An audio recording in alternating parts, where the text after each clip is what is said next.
le Seigneur. Et nous sommes vraiment désolés de ne pas avoir assez de place assise pour asseoir tout le monde.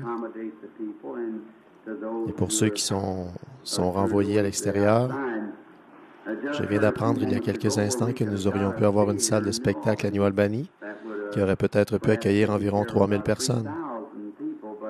Mais nous n'étions seulement... Le réveil était seulement pour le petit groupe ici à l'église. Et nous ne passons qu'un petit moment à la maison. Et nous sommes très heureux de vous voir tous ici. Si je ne me trompe pas, je vois ici mon frère de Géorgie. Frère, votre nom m'échappe en ce moment. Palmer de Macon, en Géorgie. Nous sommes heureux de vous avoir ici, frère Palmer. Frère Creech, ici à l'avant, nous sommes heureux de vous voir. Et je sais que quelque part dans le bâtiment se trouve le docteur Lee Vail, l'un de ceux qui a parrainé la réunion à Lima, dans l'Ohio, où il est le pasteur de la première église baptiste et un de mes amis personnels. Il était à la maison aujourd'hui, il est venu nous rendre visite pour la durée des réunions. Nous aurons probablement l'un des soirs, nous l'inviterons à s'avancer et à dire quelque chose. J'ai essayé de le convaincre de prendre ma place ce soir pour parler et il l'a refusé. Alors nous espérons que peut-être demain soir ou à un moment donné, frère Vail ou l'un des pourra dire un mot ou deux peut-être au sujet de la réunion, quelque chose là-haut, quoi que le Seigneur lui met à cœur. Il y en a d'autres ici dont j'aimerais pouvoir prendre le temps de tous les saluer, mais nous sommes heureux que vous soyez ici. Je vois un petit homme là-bas au fond, d'un groupe de ministres qui sont venus et qui m'ont rendu visite cet après-midi de l'Arkansas et aussi du Missouri.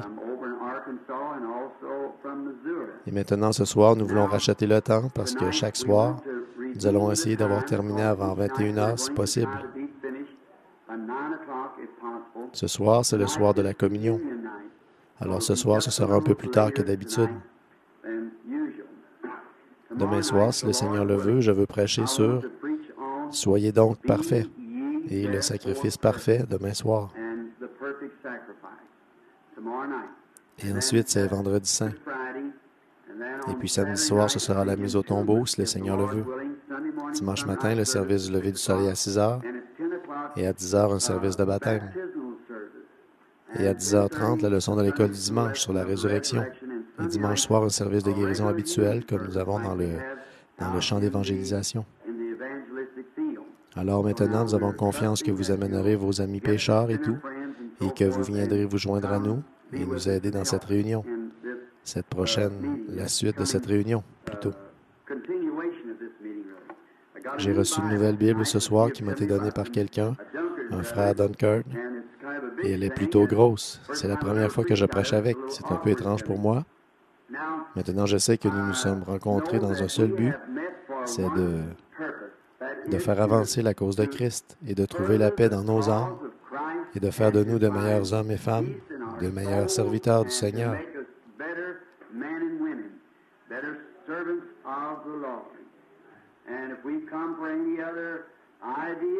Et si nous sommes venus pour toute autre idée, eh bien, alors nous ne serons pas bénis par le Seigneur. Nous sommes venus demander de l'aide, nous sommes venus en regardant à Dieu. Et ici, c'est la maison de correction où Dieu nous donne de ses bénédictions et nous corrige ce qui est mal. Maintenant, juste avant d'ouvrir la parole ou de demander au Saint-Esprit de nous aider, courbons la tête.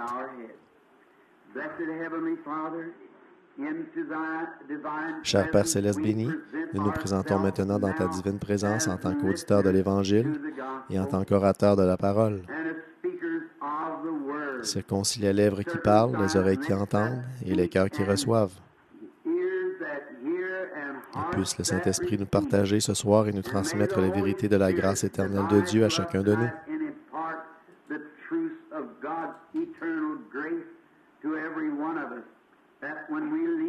Afin que lorsque nous quitterons ce bâtiment ce soir, nous dirons comme ceux qui revenaient d'Emmaüs, « Notre cœur ne brûlait-il pas au-dedans de nous parce qu'il nous parle en chemin, car nous le demandons au nom de Jésus. » Amen.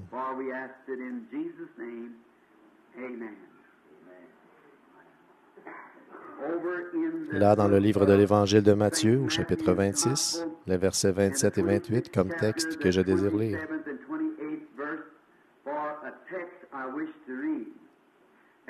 Il prit la coupe, et après avoir rendu grâce, il la leur donna, et dit, « Buvez-en tous,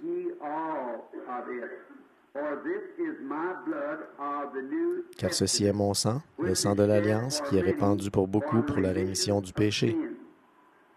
Je vous le dis, je ne boirai plus désormais du fruit de la vigne, jusqu'au jour où j'en boirai de nouveau avec vous dans le royaume de mon Père.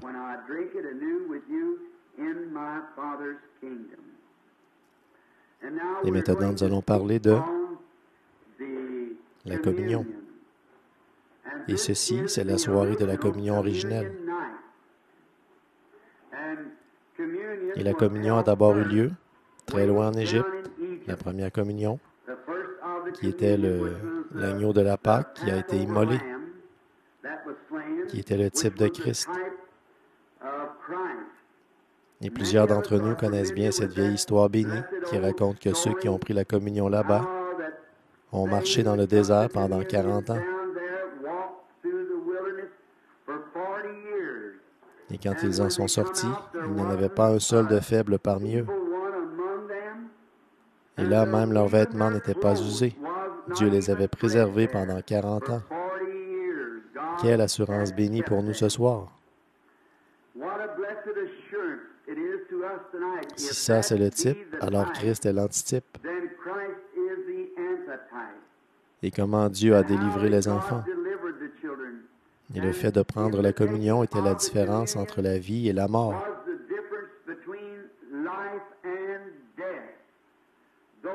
Ceux qui étaient à l'intérieur, sous le sang versé, ont pris la communion. Personne ne pouvait prendre la communion à moins d'être sous le sang versé. Le sang de l'agneau était d'abord versé, puis il était placé sur le linteau et le poteau de la porte. Le linteau, c'est la croix de bois, et sur le poteau de la porte. Et ensuite, l'agneau était rôti et mangé avec des herbes amères, et il se saignait les reins. Après que le sang ait été versé et qu'il soit passé sous le sang versé, ils étaient sains et prêts pour le voyage. Ainsi, c'est un très beau type ce soir des gens qui prennent la communion, ne doivent plus être associés ou attachés aux choses du monde. Ils doivent venir sous le sang premièrement et être purifiés de tout péché, c'est-à-dire de l'incrédulité, et ensuite être chaussés de la préparation de l'Évangile, revêtus de l'armure complète de Dieu, prêts à être convoqués d'un moment à l'autre. Et c'était le signe que l'ange de la mort ne pouvait pas passer sous ce sang. L'ange de la mort devait s'élever et passer par-dessus le sang. Et c'est de là que le poète a eu l'inspiration en disant « Quand je verrai le sang, je passerai par-dessus vous. » L'heure de la délivrance approchait quand ils ont accepté la communion, l'agneau rôti et les herbes qu'ils ont prises avant de partir.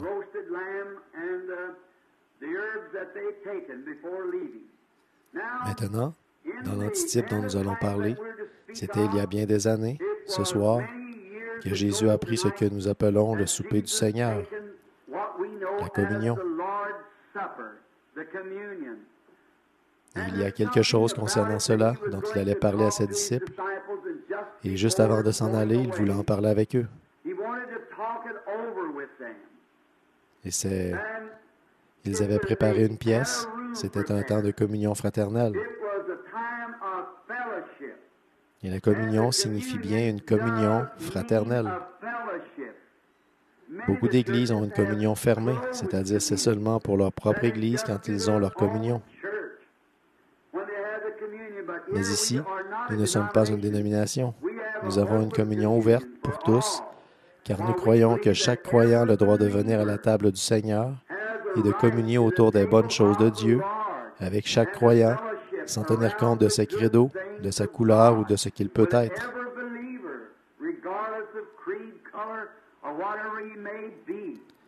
Afin que tous aient été abreuvés à cette même bénédiction. Christ. Or, cette grandeur approchait de notre Seigneur. L'un des moments les plus éprouvants de tout son voyage terrestre était sur le point d'arriver.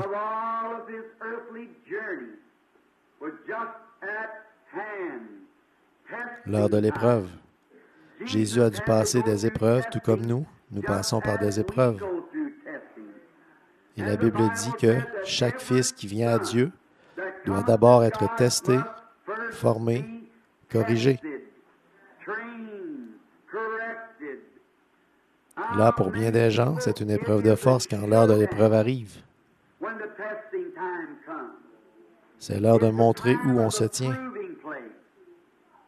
Et la Bible dit, si nous ne pouvons pas supporter l'épreuve, alors nous devenons des enfants illégitimes. Nous professons que Dieu est notre Père, et alors il n'est pas notre Père. Car si nous avons reçu correctement et de tout notre cœur le Seigneur Jésus comme notre Sauveur personnel,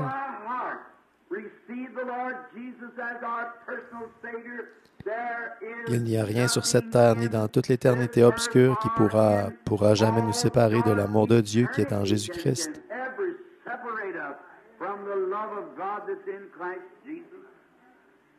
Je suis stupéfait en ce jour-ci, et je l'ai toujours été quand des gens professent être chrétiens. Et, à la première petite épreuve qui arrive, ils tombent le long du chemin. Cela montre que c'était une conception intellectuelle de Christ. C'est la raison pour laquelle tant de gens ne tiennent pas le coup aujourd'hui. C'est parce que c'est une conception intellectuelle. Intellectuellement, vous pourriez y croire, mais ça va plus loin que ça. Accepter Christ, c'est accepter la personne de Christ. Beaucoup d'entre nous acceptent la religion du christianisme sur la base de l'étude d'un credo. D'autres acceptent le christianisme sur la base des doctrines du baptême.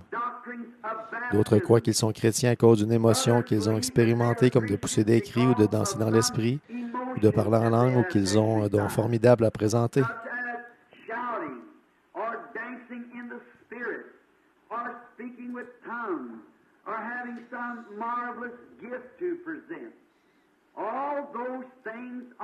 Toutes ces choses sont bonnes à leur place. Mais accepter Christ, c'est accepter la personne de Christ. Et alors ces autres choses se mettent automatiquement en place.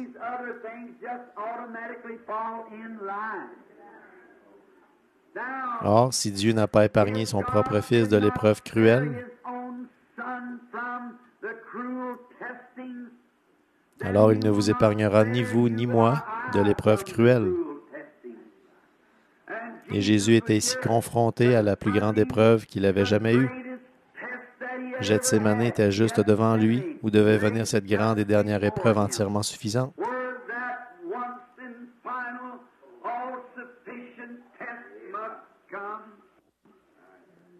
Alors que les fardeaux du monde entier reposaient sur son épaule bénie.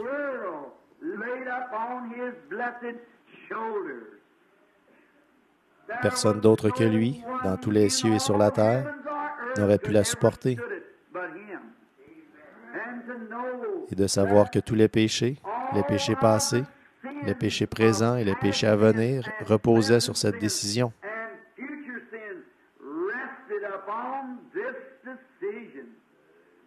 Et c'était l'une des plus grandes victoires que Christ ait jamais remportées, ou qui prouvait son rôle important de Messie.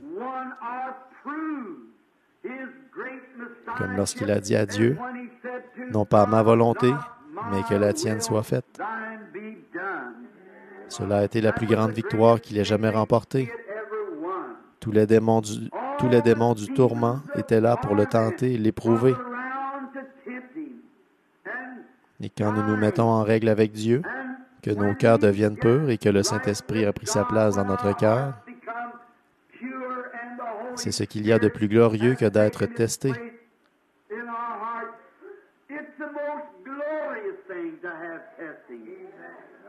La Bible nous dit que nos tests et nos épreuves sont plus précieux que l'argent et l'or de ce monde. Alors nous devrions être reconnaissants. Je ne souhaite pas me remémorer mes expériences personnelles, mais tout comme ça me vient à l'esprit, je me souviens de la grande et dernière épreuve que j'ai eue dans mon expérience chrétienne.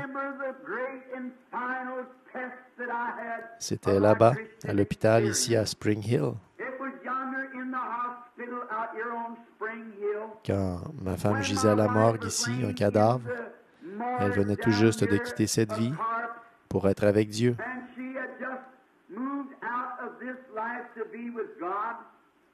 Et les tests et les épreuves faisaient rage.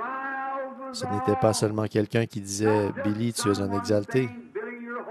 Ça, ce n'était pas vraiment une épreuve. Et ces autres petites épreuves et tout, les critiques des hommes avec qui je travaillais, ce n'était pas vraiment des épreuves. Mais l'heure de ma mise à l'épreuve est venue quand le médecin, Adair, que je lui ai répété hier à l'hôpital quand nous étions assis ensemble, et quand il est venu à ma rencontre dans le couloir, il m'a pris par la main et a dit « Billy, ton bébé se meurt et il n'y a aucune chance qu'il vive. Il a la méningite tuberculeuse. » J'ai dit « Certainement pas, docteur. » Et sa mère gisait, un cadavre. Et je suis entré et il a dit « Viens simplement avec moi. » Et nous sommes allés au laboratoire et là, il a ramassé un petit tube de verre et il l'a secoué. Il semblait y avoir une traînée dedans. Il a dit « C'est le germe de la méningite. » Et il est dans le bébé. Nous avons retiré ceci de sa colonne vertébrale pour atténuer le spasme. Et il a dit là-dedans, nous voyons que c'est une méningite tuberculeuse. Il a dit, elle l'a attrapé de sa mère. Et il a dit, si ce bébé vivait, il serait infirme, affligé. Mais il a dit, par la miséricorde de Dieu, le bébé va rejoindre sa mère. J'ai dit, docteur, je veux voir le bébé. Il a dit, tu ne le peux pas, Billy, à cause de Billy Paul, ton garçon. Il a dit, tu lui transmettrais le germe. Et après avoir essayé de m'encourager de son mieux, quand il a quitté l'édifice, je me suis faufilé et je suis descendu au sous-sol. Et quand je suis arrivé là, l'hôpital à ce moment-là n'était pas aussi bien aménagé que maintenant. La fenêtre était levée, le moustiquaire n'était plus là, et des mouches s'étaient logées sur les yeux de la petite. Et j'ai chassé les mouches et j'ai regardé son petit corps tout déformé et ses petites jambes qui bougeaient d'avant en arrière. Et je lui ai dit, « Sherry, ma chérie, est-ce que tu reconnais papa? » Et on aurait dit qu'elle essayait de me faire signe de sa petite main, environ âgée de 8 ou 9 mois. Et je la regardais et elle souffrait tellement, un petit bébé innocent au point qu'un de ses petits yeux bleus ciel louchait. Tant de douleur. Oh, j'aurais accepté de prendre sa place n'importe quand. Je me suis agenouillé, les portes étaient fermées, et j'ai dit, « Ô Dieu, Père, ma femme repose là, la mère du bébé est tendue là, à la morgue de l'entrepreneur de pompes funèbres. Billy Paul est alité, malade. Et voici mon bébé qui se meurt. Certainement, Seigneur, tu ne la prendras pas. Je l'aime. Et elle ressemble à sa mère. Je veux l'élever. Ne veux-tu pas, s'il te plaît, ô Dieu, épargner la vie de mon bébé? » Et quand j'ai levé les yeux, comme vous le savez tous, j'ai toujours été sujet à des visions. C'était comme un drap noir qui commençait à se déplier, qui descendait et comme si Dieu prenait ma prière et me la renvoyait au visage. Et j'ai dit, « Qu'est-ce que j'ai fait, Dieu? »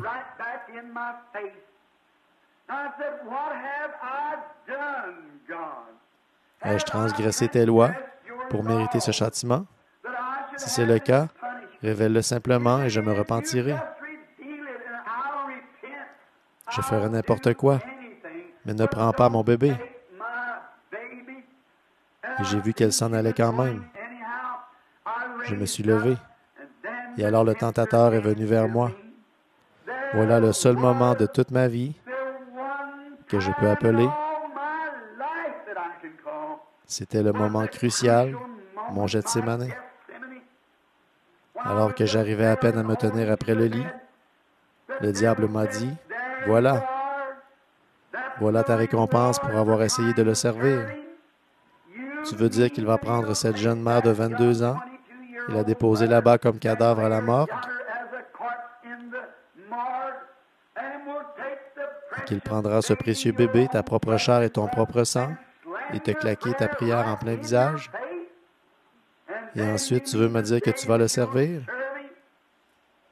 Je me tenais entre deux opinions. Il fallait en décider. Alors j'ai posé ma main sur sa petite tête. J'ai dit, le Seigneur a donné et le Seigneur a repris. Que le nom du Seigneur soit béni.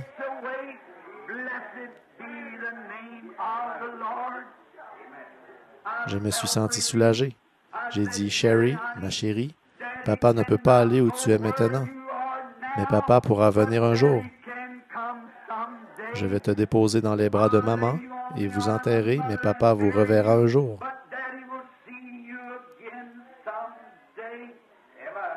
Monsieur Whistler, qui est probablement assis ici en ce moment, je ne peux pas voir à travers la foule, l'ancien sénateur de l'Indiana, ici, je roulais sur l'autoroute. Monsieur Whistler, je pense que vous devez bien vous en souvenir.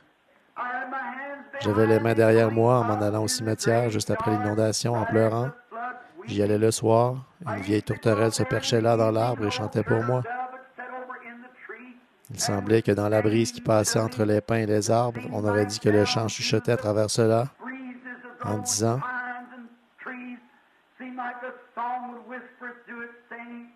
Il y a un pays au-delà de la rivière qu'ils appellent l'éternité bénie. Et nous n'atteignons ce rivage que par le décret de la foi. Un par un, nous atteignons le portail pour être avec les immortels. Un jour, quand sonneront les cloches d'or pour vous et moi. » Monsieur Whistler, qui conduisait son vieux camion, est sorti en sautant et m'a entouré de son bras. Il a dit, « Je t'ai entendu prêcher au coin de la rue, Billy. Je t'ai vu à ton poste dans le tabernacle. Je t'ai entendu chanter des cantiques. Combien tu as exalté Christ, ce que tu disais qu'il était. » Il a dit, « Maintenant, il a pris ton père, ton frère, ta femme et ton bébé. » Il a dit, « Maintenant, qu'est-ce qu'il représente pour toi? » J'ai dit, « Monsieur Whistler, si ça lui plaisait de m'envoyer dans les régions des perdus, je l'aimerais encore. »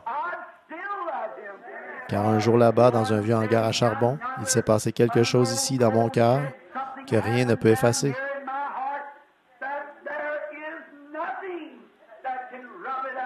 Ce n'est pas quelque chose que j'ai fait. C'était la grâce éternelle de Dieu qui m'a soutenu à l'heure d'une grande décision.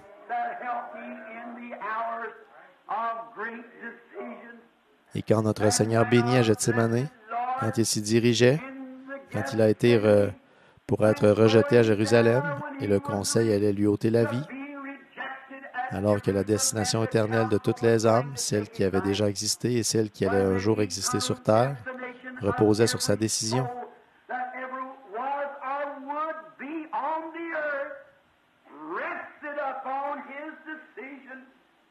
Oh, comme la mienne était petite en comparaison de celle-là. Comme la vôtre était petite en comparaison de celle-là.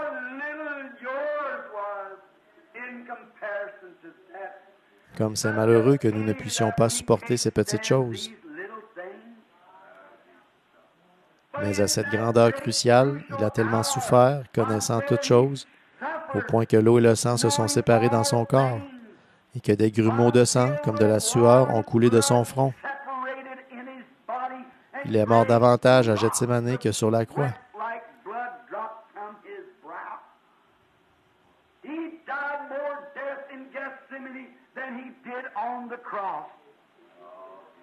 Il était à la veille de cet événement, juste avant le début de la grande bataille, et il a pris la communion.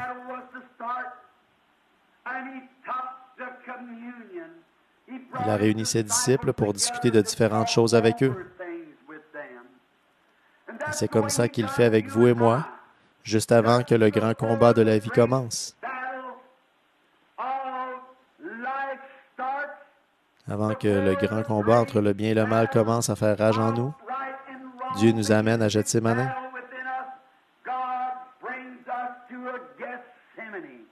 Il nous amène à la communion et il discute de toutes ces choses avec nous. Là-bas à Phoenix, en Arizona, il y avait un petit trio qui chantait autrefois pour moi. J'aimerais en parler avec Jésus. J'aimerais dire, Jésus, tu m'as aimé quand mon sentier est devenu si étroit. Quand c'était si sombre que je ne pouvais pas voir plus loin, tu m'as aimé quand c'était sombre. Et le petit chant se poursuit en disant, j'aimerais en parler.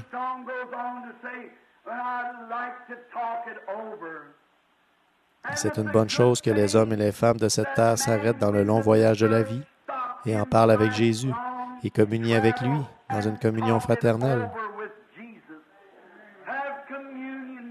Alors le combat commence, celui du test et de l'épreuve. Chaque fils qui vient à Dieu doit être testé.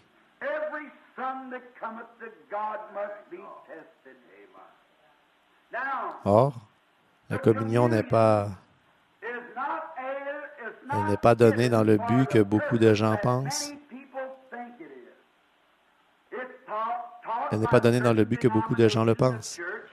C'est enseigné par une certaine dénomination d'Église que la communion est appelée les derniers sacrements, qu'elle se rapporte au salut. La communion ne se rapporte pas au salut. La communion ne vous donne pas le salut. Que vous la preniez à votre mort ou quoi encore, ça n'a rien à voir avec votre salut. C'est une commémoration. Jésus a dit dans l'Évangile, il a dit, faites ceci en mémoire de moi.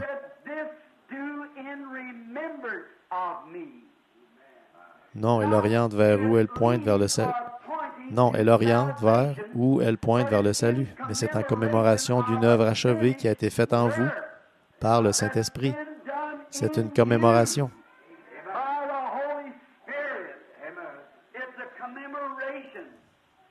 Or, il y en a beaucoup qui prennent la communion et ne sont pas sauvés. Beaucoup ont mangé l'agneau pascal et ont péri dans le désert. Beaucoup prennent la communion aujourd'hui et qui ne verront jamais Dieu. Mais vous ne pouvez pas avoir part à son salut sans le voir, parce que le salut est un don de Dieu. Et la communion est une commémoration du grand sacrifice entièrement suffisant qui a été offert pour ce salut.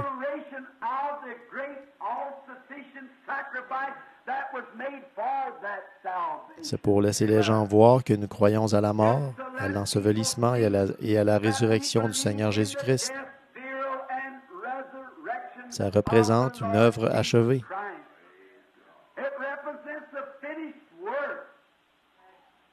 Autrefois, le salut n'était pas complet dans l'offrande du bouc, de la brebis, de la génisse, dans l'Ancien Testament, parce que le sang de l'Ancien Testament ne pouvait pas expier le péché. Il ne pouvait que couvrir le péché. C'était le signe d'un temps où il serait complet. Demain soir, nous allons aborder tout ça. Mais ce n'était qu'un type.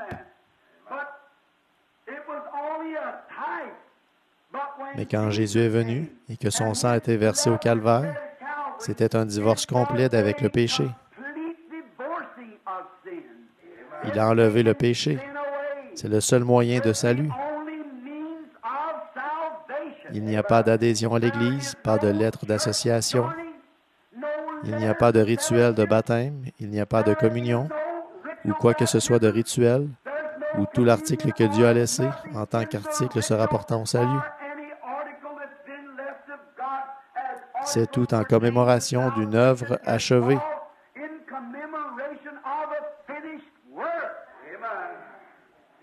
Le baptême d'eau ne vous sauve pas, malgré que les gens le pensent parfois.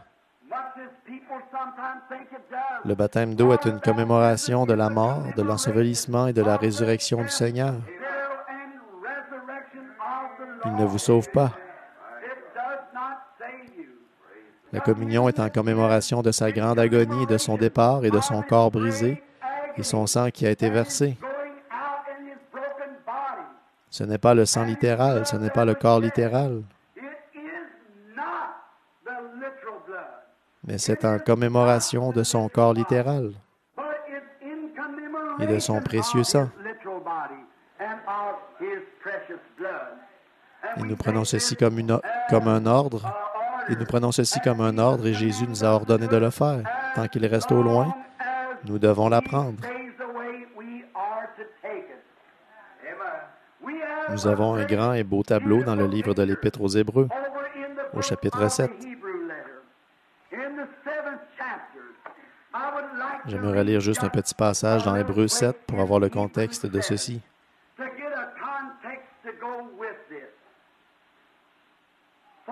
En effet, ce Melchisédek, roi de Salem, sacrificateur du Dieu Très-Haut, qui alla au-devant d'Abraham lorsqu'il revenait de la défaite des rois, qui le bénit,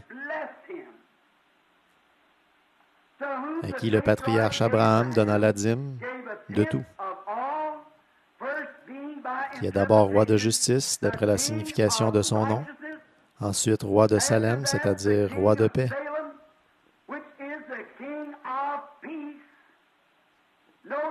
Remarquez, nous voulons revenir en arrière et réfléchir. Paul fait ici référence à un personnage de l'Ancien Testament. Dans le livre de la Genèse, nous abordons la vie d'Abraham au chapitre 12 de la Genèse.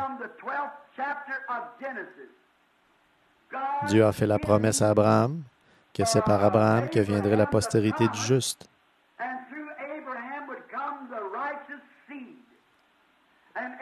Et Abraham, alors que beaucoup croient qu'il était juif, il ne l'était pas.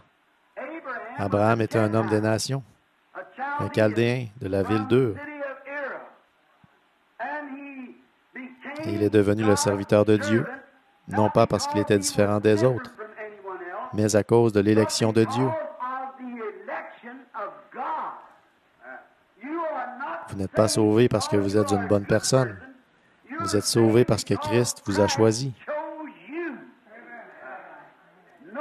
Aucun homme ne cherche Dieu. Dieu cherche l'homme. Jésus a dit, « Nul ne peut venir à moi si mon Père ne l'attire premièrement. » Et si nous pouvions nous arrêter quelques instants et prendre conscience de la grande importance de cette chose-là, que c'était Dieu qui vous a choisi, ne voulant pas que vous périssiez.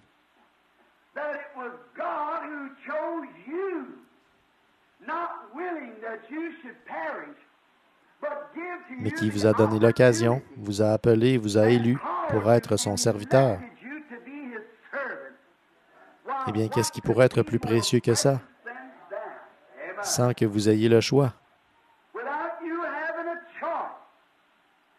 Il serait totalement impossible pour un homme de chercher Dieu, car il est, par nature, un pécheur, et il n'a rien en lui qui donne le désir de servir Dieu.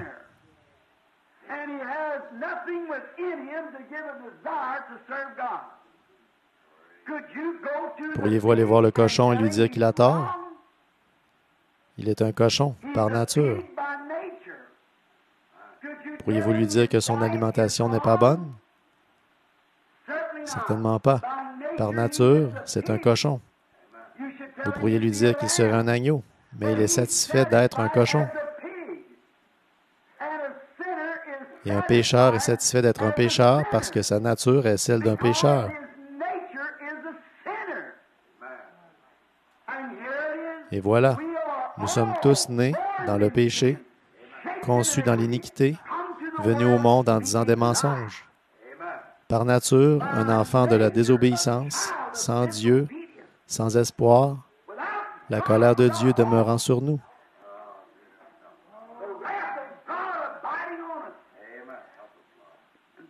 Et par l'aimable grâce de Christ, Dieu, dans sa grâce souveraine et son omnipotence, frappe à votre cœur et vous donne l'occasion bénie, vous fait faire demi-tour et vous envoie sur la route.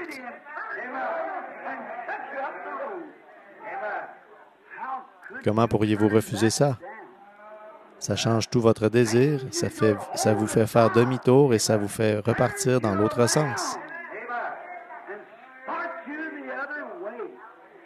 Oh, vous serez fou aux yeux du monde, mais vous serez béni aux yeux de Dieu. Heureux ceux qui ont faim et soif de justice, car ils seront rassasiés, a dit notre Seigneur Jésus-Christ. Dieu, par sa grâce étonnante. Remarquez, c'est ce que Dieu a fait, ce que Dieu a appelé. Vous n'aviez aucune volonté d'appeler. Vous n'aviez aucune volonté d'être appelé. Vous n'auriez pu avoir aucun désir d'être appelé parce que votre nature y était complètement contraire. Mais Dieu, par élection, vous a appelé et vous a fait faire demi-tour et apporter vos désirs vers Christ et les choses d'en haut. Comment pourrions-nous rejeter cela?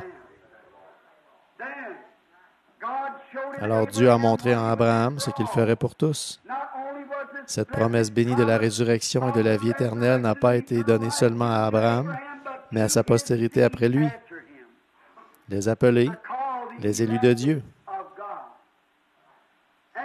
Et nous remarquons qu'Abraham, là dans les champs où il demeurait, son frère, comme il l'appelait, Lot, en réalité c'était son neveu, le fils de son frère.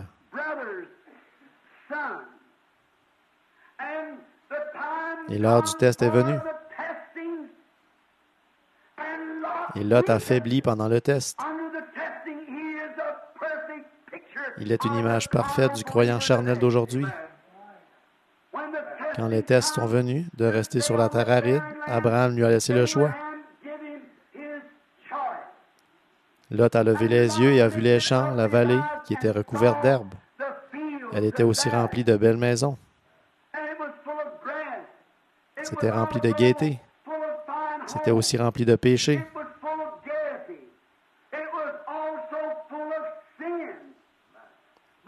Mais Lot, qui avait une nature charnelle, qui aimait le siècle présent plus que les choses à venir, a préféré vivre dans le luxe, dans cette vie-ci, plutôt que d'avoir la vie de l'autre côté.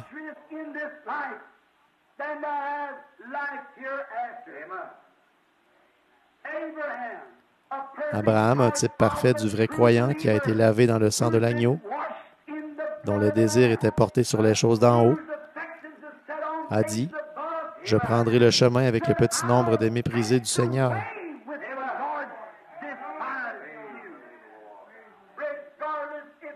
Quoique cela me coûte ma popularité, quoi qu'il en coûte, je prendrai le chemin avec le petit nombre du Seigneur.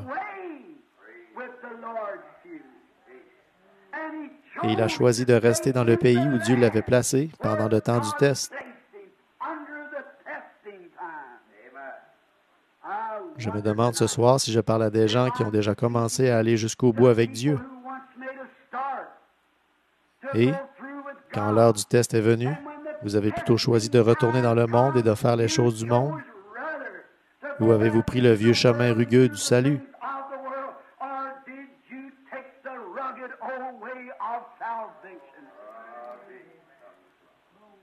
Avez-vous fait comme Moïse quand il était mis à l'épreuve, alors qu'il avait le pied sur le trône d'Égypte? Mais il a considéré les richesses de Christ comme de plus grands trésors que toutes les richesses de l'Égypte.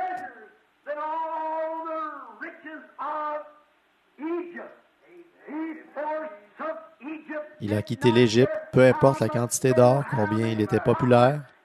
Il a pris Dieu au mot et a abandonné les choses de l'Égypte, considérant l'opprobre de Christ comme une richesse plus grande que les trésors de l'Égypte.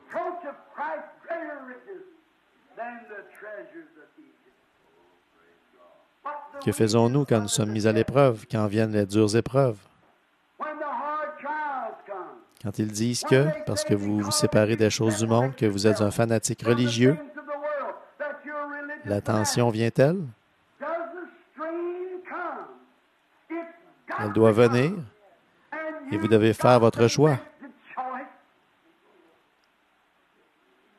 Mais je préférerais demeurer à l'ombre du Tout-Puissant. Je préférerais prendre ce chemin et, comme Jacob, avoir un oreiller de pierre. Je préférerais être considéré par le monde, un détraqué, que d'avoir toutes les richesses et les bénédictions que ce monde peut offrir. Parce que les bénédictions de Dieu sont plus grandes que toutes les richesses, l'or et l'argent de ce monde. Maintenant, remarquez. Alors, quand les grandes épreuves sont venues, Lot a sombré dans le péché. Souvenez-vous, il est parti de la montagne pour aller dans la plaine. Il a rétrogradé comme une représentation parfaite du soi-disant christianisme charnel d'aujourd'hui, choisissant plutôt de prendre le chemin de la facilité, la vie facile, que de rester fidèle à l'heure de l'épreuve. Et il a fini par avoir des ennuis. Et vous en aurez aussi.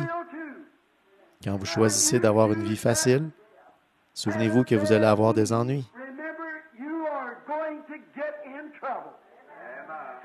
Quelque chose, vos péchés vous rattraperont, et Dieu vous rattrapera un jour. Et un jour, le roi, les rois païens de grandes régions éloignées, sont venus et ont enlevé Lot et ses enfants, sa femme et tout ce qu'il avait, et ont fui avec eux.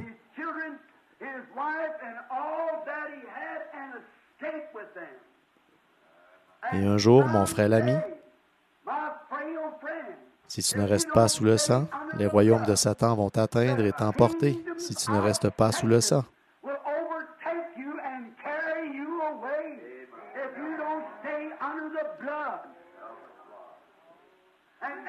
Et Abraham, un type du juste, il se souciait tellement du sort de son neveu, un représentant du vrai, du véritable chrétien, qui a été testé et éprouvé, et qui a fait ses preuves.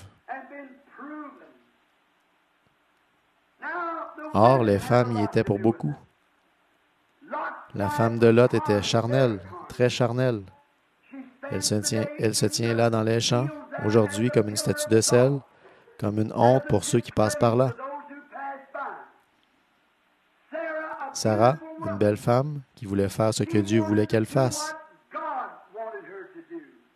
Elle respectait son mari, comme nous en avons parlé très clairement hier soir, et elle est restée avec Abraham, quoi qu'il advienne. Elle est restée avec lui parce qu'il est resté avec la promesse. C'est ça la chose. Alors, quand Lot a été enlevé, le cœur d'Abraham s'est porté sur lui. Et il a formé une armée avec ses propres serviteurs et il est allé à la recherche de son frère. Un très beau type. Ils ont pris leurs épées et ont abattu ses rois jusqu'à ce qu'il n'en reste plus un seul. Et c'est le type du prédicateur de l'Évangile, quand il voit que le péché s'est emparé de son Église et s'est emparé des gens, il prend le vieil Évangile béni, l'épée de l'Esprit, et il le taillade jusqu'à ce qu'il retranche le péché de son Église, s'il est un vrai serviteur de Dieu.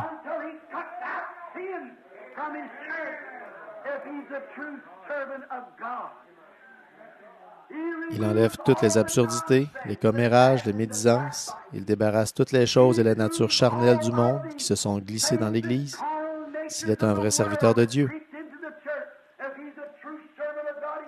Il prend la parole et le taillade d'un côté à l'autre jusqu'à ce qu'il ait tout retranché. Et alors, quand il a retrouvé Lot, son frère rétrograde et les enfants, et il les ramenait à la réconciliation. Remarquez, ce grand roi est descendu de Jérusalem et l'a rencontré.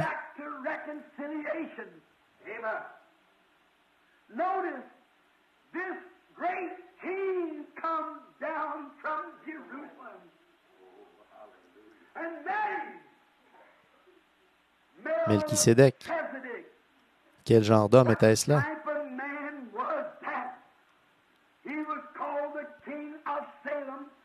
Il est appelé le roi de Salem, et tout érudit sait que Salem, c'était Jérusalem. On l'appelait Salem avant qu'on l'appelle Jérusalem. Qui était cet homme qui est venu à sa rencontre et qui pensait qu'il avait la chose juste? Qui était cette personne qui se tenait à ses côtés? Observez qui il est. Il est le roi de Jérusalem, et il est aussi le roi de paix. Verset 3. Qui est sans père, sans mère, sans généalogie, qui n'a ni commencement de jour, ni fin de vie.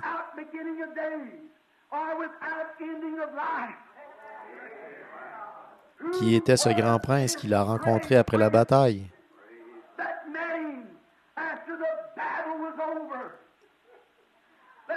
Prenons Genèse, le verset 14, le chapitre 14 et le verset 18. Melchisédek, roi de Salem, fit apporter du pain et du vin. Le bénit et dit, « Béni soit le Dieu très haut, maître des cieux et de la terre, et béni soit Abraham, qui est son serviteur. » Une fois la bataille terminée, après que la victoire a été remportée, après que l'épuration a été faite, Melchisédek rencontra Abraham dans les plaines et lui apporta du pain et du vin, et les lui servit.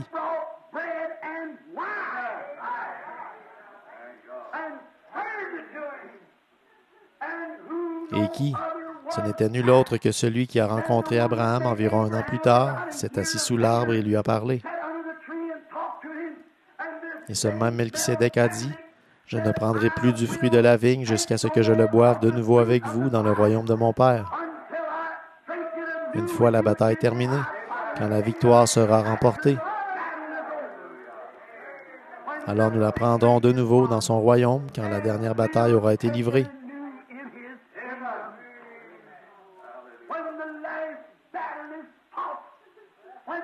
Quand la dernière épée aura tué le dernier mal qu'il y a dans le monde et que la grande Église du Dieu vivant aura triomphé, Christ les rencontrera dans les airs avec le pain et le vin, de nouveau, et il prendra la communion et pour l'éternité dans la présence du Père.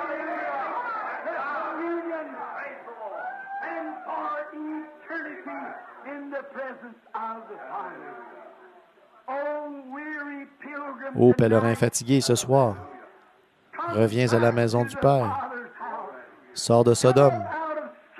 Tu as été réconcilié par le sang. En ce glorieux soir commémoratif où notre grand Melchisédek, qui n'a eu ni commencement de jour ni fin de vie, mais il est un roi et un prince au siècle des siècles.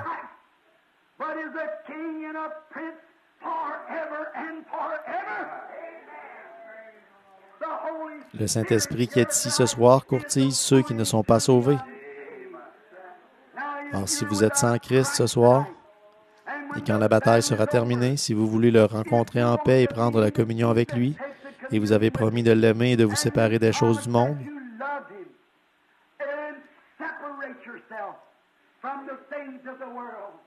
prenez le vieil et rude évangile et la voie ancienne, raboteuse, et buvez la coupe de l'amertume de la persécution du monde, et buvant les drogues amères de la persécution du monde, il nous est annoncé par la Bible qu'un jour nous boirons les vins exquis du ciel, quand nous le rencontrerons en paix là-bas, entre les cieux et la terre, quand il viendra servir la communion.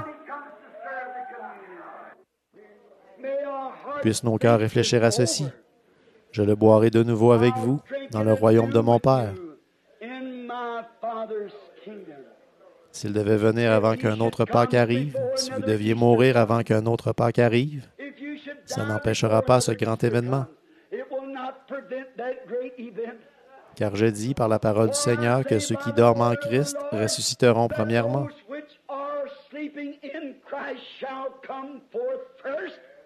Et nous les vivants qui serons restés, nous serons ensemble enlevés avec eux dans les airs à la rencontre du Seigneur.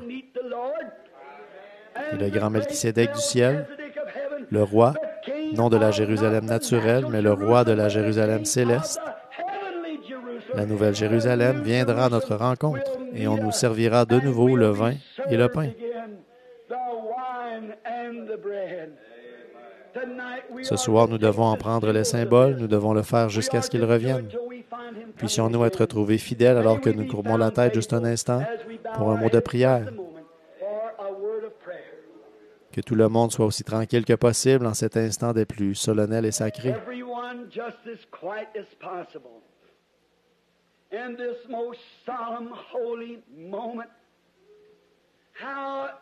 Combien il est facile d'être entraîné à la dérive.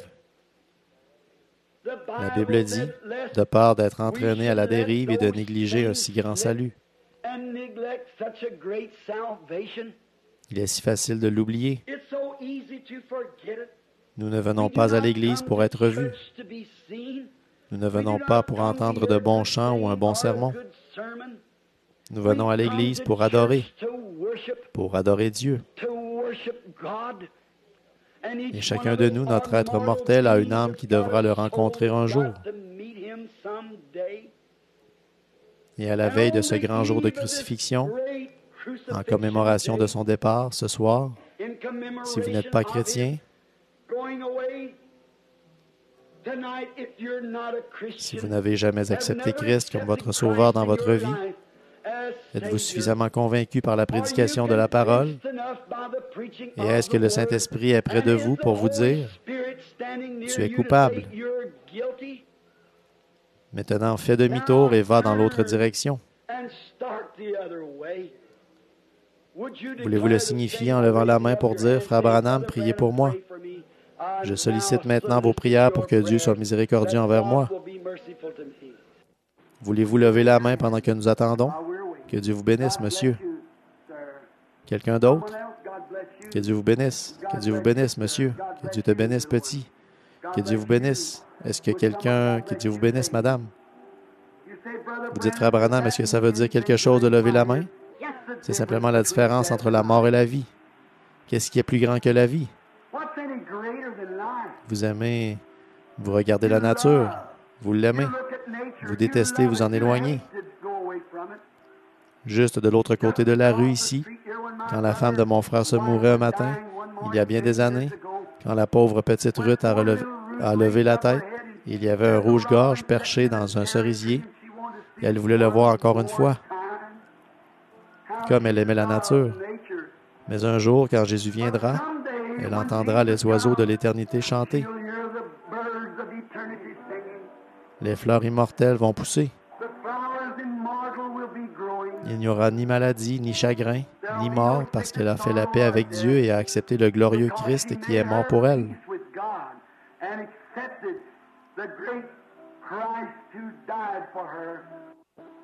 Avec cette assurance bénie qui ne peut faillir, la parole bénie de Dieu qui ne peut pas mentir, a promis la vie éternelle à ceux qui croyaient. Quand vous levez la main, ça montre qu'un esprit à l'intérieur de vous a pris une décision.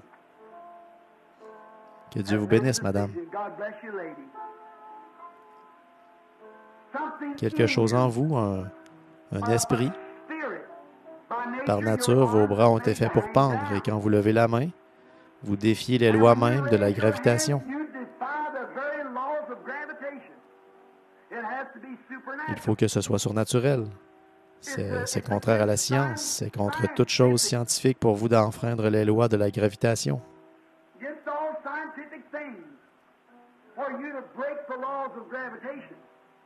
Ça ne peut pas se faire à moins qu'il y ait quelque chose de surnaturel. Vos bras pendraient continuellement. Mais si, dans votre cœur, vous croyez à l'histoire de l'Évangile et que vous avez pris votre décision ce soir, que vous en avez assez du péché, dans cette belle approche du calvaire, ou demain, à 3 heures, en commémoration, nous célébrerons le jour où Jésus est mort pour votre salut.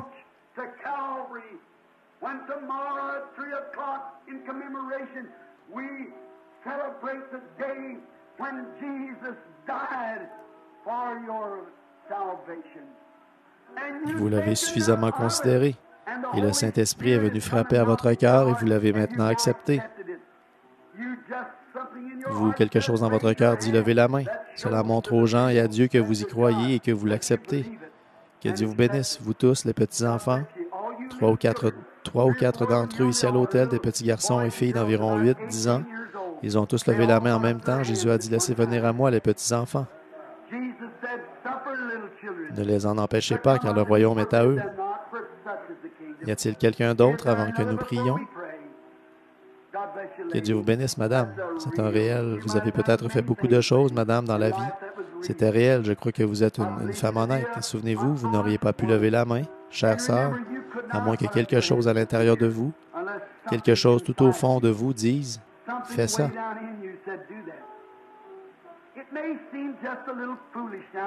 Cela peut sembler un peu insensé, là, pour la pensée charnelle, mais frère, ce jour-là, quand le médecin s'éloignera de la porte et qu'il dira « C'est fini », quand il s'éloignera de cette épave et qu'il en sortira votre petit corps, le sang s'écoule et votre cœur allait. Il n'y a pas lieu de perdre notre temps sur ceux-ci, ils sont finis. Oh là là, Et frénétiquement, au bout d'une heure, vous essayerez de vous repentir et Dieu a dit, de vos calamités, je ne peux que rire. Mais pendant que vous avez encore votre bon sens, pendant que vous... Père, alors que nous terminons ce message, cette moisson d'une quinzaine de personnes qui ont levé la main, qui ont été des pécheurs toute leur vie,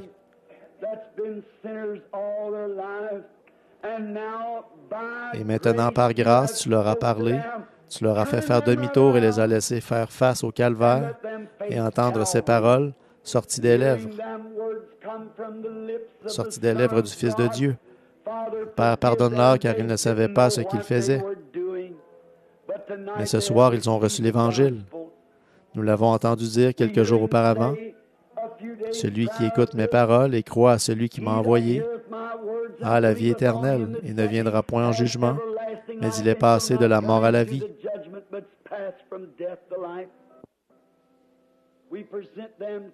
Nous te les présentons ce soir, Seigneur, en tant que tes enfants. Que tes bénédictions éternelles reposent sur eux. Au nom de Christ, nous t'en prions. Puissent-ils venir dimanche matin, leurs vêtements sous le bras, en disant « Je désire confesser publiquement à ce monde que je suis un croyant. Je désire maintenant être baptisé au nom du Seigneur Jésus-Christ. Je l'invite à me remplir du Saint-Esprit et à prendre soin de moi tout au long de ma vie. »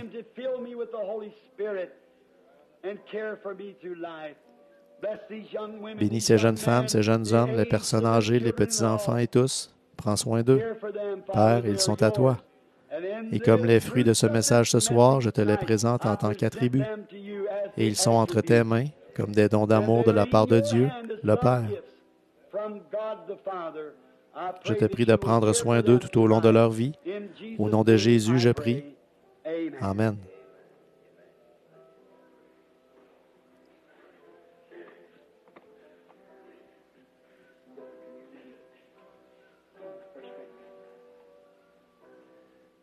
Nous sommes très heureux de vous avoir ici ce soir et nous sommes heureux que vous soyez venus. Et demain soir, notre message sera, demain soir, sur le perfectionnement du croyant. Et maintenant, venez, amenez quelqu'un avec vous si votre Église n'a pas de réunion. Et maintenant, nous allons avoir la communion. Peut-être que certains d'entre vous, je suis un tout petit peu en retard de quelques minutes et nous allons laisser partir ceux qui doivent partir. Et ceux qui désirent rester pour prendre la communion et faire le lavement des pieds avec nous, nous croyons qu'il faut absolument faire quelque chose que Jésus nous a demandé de faire.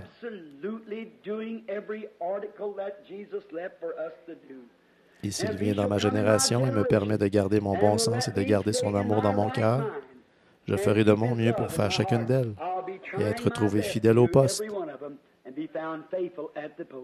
Que Dieu vous bénisse maintenant.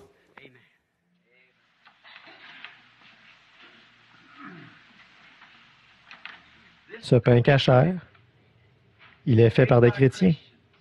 C'est du pain sans levain. Et si vous remarquez, quand vous le mettez dans votre bouche, il est très rugueux. Ce doit être amer. C'est ridé, rompu, mélangé. Cela représente le corps rompu et mutilé de notre Seigneur Jésus. Oh, quand j'y pense, j'ai l'impression que mon cœur va s'arrêter. Quand je pense qu'il a été mutilé, brisé, frappé, le Fils de Dieu innocent. Savez-vous pourquoi il a fait ça? Parce que j'étais coupable. Et il est devenu moi, un pécheur, pour que moi, par son sacrifice, je puisse être rendu semblable à lui, un Fils de Dieu. Quel sacrifice! Courbons la tête. Dieu très saint, ce soir, je tiens dans ce petit plat de métal ce pain qui représente le corps rompu.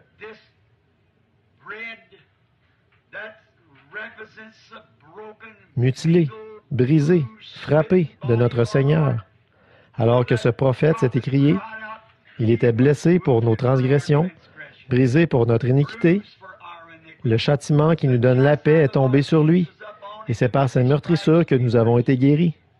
Oh, comme nous nous souvenons de cela, Seigneur, alors que je me rattache à ce sacrifice ce soir, et cet auditoire aussi, Seigneur, à ce sacrifice, puissions-nous nous souvenir de notre Seigneur, sa mort, sa flagellation et tout ce qu'il a enduré pour nous, comme nous mettons ce pain dans notre bouche. Ô Dieu, nous sommes des gens indignes. Nous ne sommes pas dignes d'une chose aussi sainte. Nous ne sommes pas dignes d'une chose aussi sainte, alors que ta sainteté, Seigneur, ta présence et ton sang purifient nos cœurs. Et en recevant cela, puissions-nous prendre une ferme décision dans nos esprits, de le servir constamment, jour et nuit, tous les jours de notre vie. Maintenant, sanctifie ce pain pour l'usage auquel il est destiné. Nous le demandons au nom de Jésus. Amen.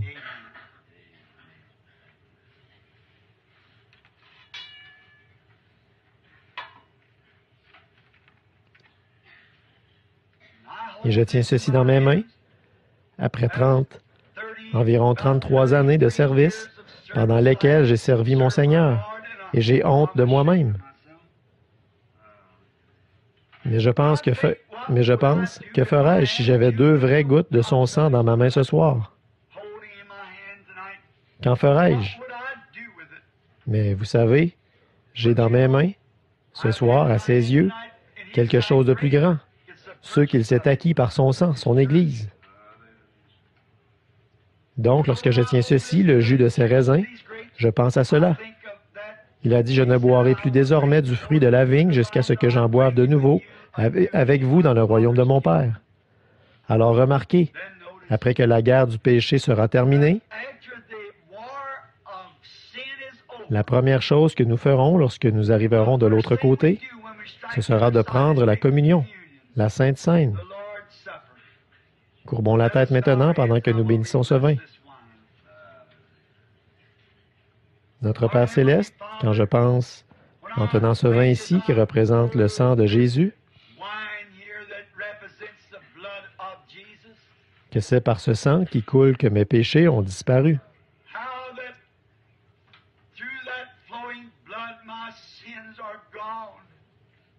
Ils sont mis dans la mer de l'oubli. On ne s'en souviendra plus jamais.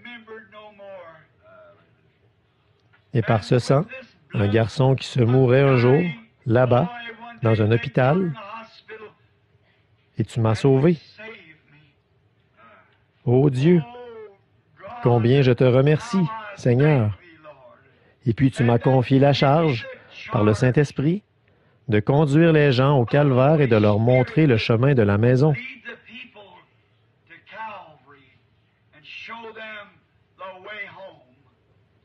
Merci, Père. Et maintenant, sanctifie ce vin pour l'usage auquel il est destiné. Et puisse chaque personne qui prendra part à ce sacrement ce soir recevoir la force spirituelle et physique pour le voyage qui est devant nous. Car nous le demandons au nom de Jésus. Amen.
Dans le passage de l'Écriture, dans le livre de Jean,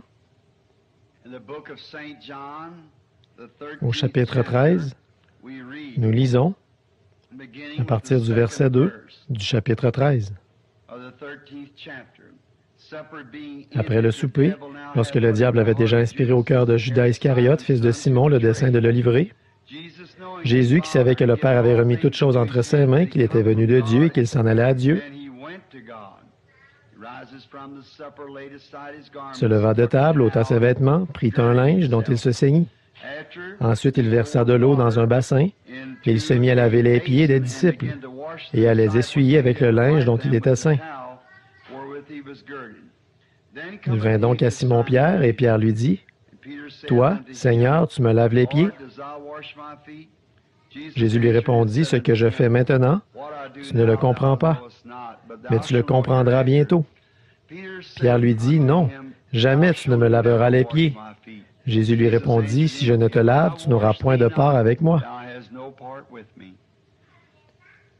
Simon-Pierre lui dit, « Seigneur, non seulement les pieds, mais encore les mains et la tête. » Jésus lui dit, « Celui qui est lavé a besoin que de laver ses pieds,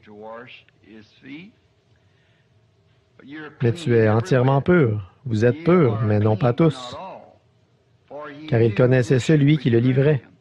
C'est pourquoi il dit, « Vous n'êtes pas tous purs. » Après qu'il leur eut lavé les pieds et qu'il eut pris son vêtement, il se remit à table et leur dit, « Comprenez-vous ce que je vous ai fait? Vous m'appelez Maître et Seigneur, et vous dites bien, car je le suis. Si donc je vous ai lavé les pieds, moi, le Seigneur et le Maître, vous devez aussi vous laver les pieds les uns aux autres. Car je vous ai donné un exemple afin que vous fassiez comme je vous ai fait. » They were gathered in the upper room, all praying in His name, baptized with the Holy Ghost, and power for service came. Now what He did for them that day, He'll do for you the same. I'm so glad that I can say I'm one of them. I'm one of them, one of them. I'm so glad that I can say I'm one of them. Hallelujah, one of them. I'm one of them. I'm so glad that I can say I'm one of them. Though these people may not claim to be or boast of worldly fame, they have all received their Pentecost, baptized in Jesus' name. And they're telling now both far and wide, His power is yet the same. I'm so glad that I can say I'm one of them. I'm one of them. I'm one of them. I'm so glad that I can say I'm one of them. Hallelujah, one of them. I'm one of them. I'm so glad that I can say I'm one of them. Now, come, my brothers, seek this blessing that will cleanse your heart from sin, that will start the joy bells ringing and will keep your soul on flame. Oh, it's burning now within my heart. Oh, glory to His name.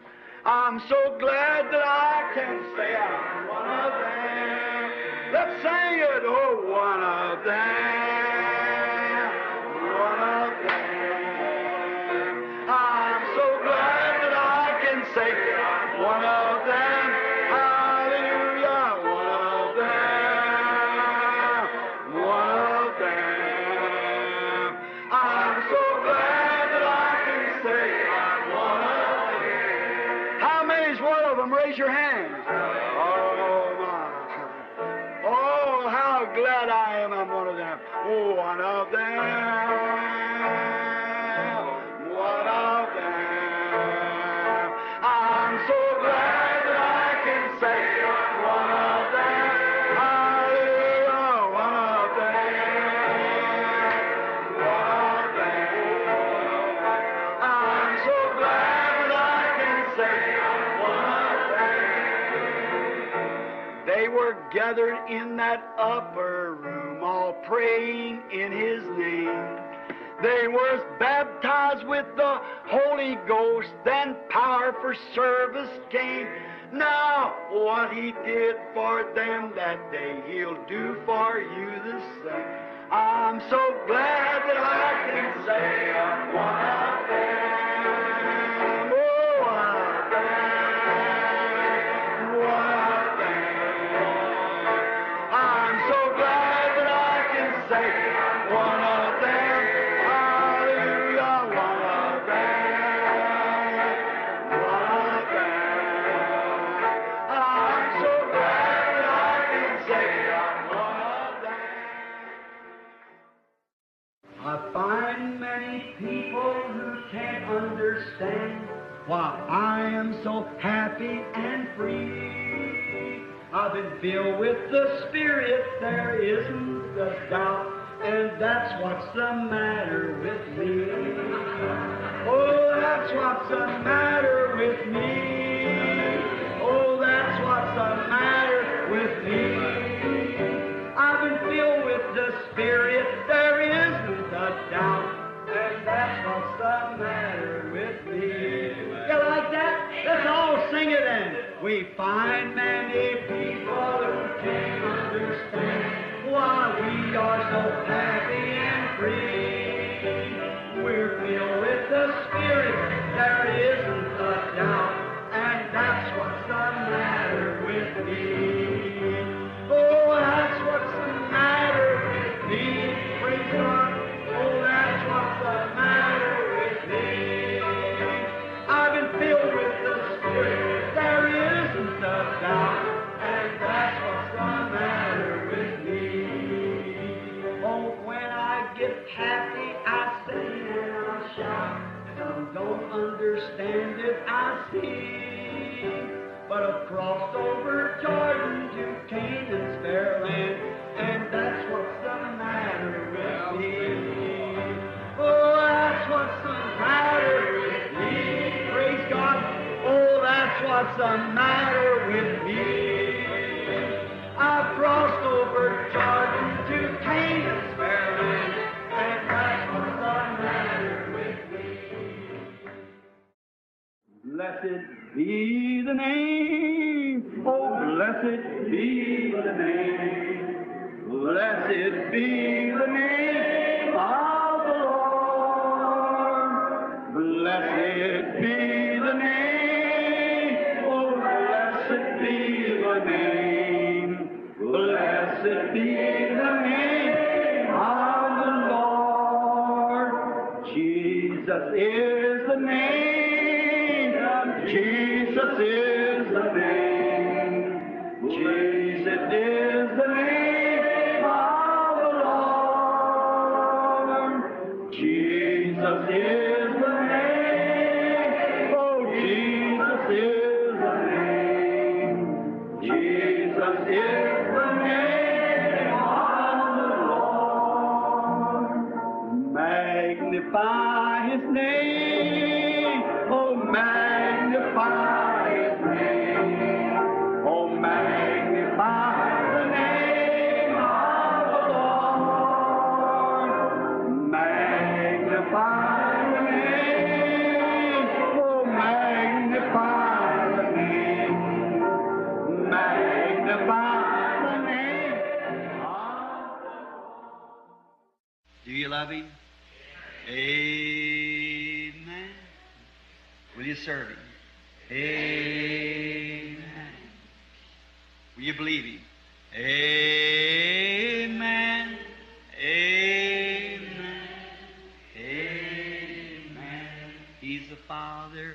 Amen. He's the Son. Amen. He's the Holy Ghost. Amen. Amen. Amen. It's still a singing. Amen. Amen. Amen. Amen. Amen. Do you love Him? Amen. Is He coming? Amen. Are you ready? Amen. Amen. Amen. To be tonight, are you ready? Amen. In the morning, are you ready? Amen. Anytime, are you ready? Amen. Amen. Amen. Still a singing. Amen. And a shouting. Amen. And a praying. Amen. Amen. Amen. Come, Lord Jesus. Amen. Get your church ready. Amen. We're making ready. Amen. Amen. Amen. Want to see my mother. Amen. Want to see my father. Amen. I want to see my Savior. Amen. Amen. Amen. Oh, do you love Him? Amen. Will you serve Him? Amen. Do you love Him? Amen. Amen. Amen. We're watching for the coming of that glad millennium day when our blessed Lord shall come, catch His waiting bride away. All the earth is groaning, crying for that day of sweet release when our Savior shall come back to earth again. Oh, our Lord is coming back to earth again. Yes, our Lord is coming back to earth again. Oh, Satan will be bound. 1,000 years will have tempter then. After Jesus shall come back to earth again. How many's ready? Raise your hand. Oh, my. Oh, our Lord is coming back. Let's just stand and shake hands with one another. Our Lord is coming back to earth again. Oh, Satan will be bound. 1,000 years will have no tempter then. After Jesus shall come back to earth again. Oh, our Lord is coming back to earth again. Yes, the Lord is coming back to earth again. Oh, Satan will be bound. 1,000 years will have no tempter then. After Jesus shall come back to earth again. Jesus coming back will be the answer to her sorrow cry. For the knowledge of the Lord shall fill the earth. The sea is found. God shall take away all sickness and the suffering here we rise. After Jesus shall come back to earth again. Oh, our Lord is coming back to earth again. Yes, the Lord is coming back to earth again. Oh, Satan will be bound. 1,000 years will have no tempter then. After Jesus shall come back to earth again. Oh, my. Don't you feel good? Say, friends, this is Pentecost worship. This is Pentecost. Let's clap our hands and sing it. Pentecostal people, everybody, now loosen up, get that old Methodist formality out of you now. Come on, let's sing it. Oh, our Lord is coming back.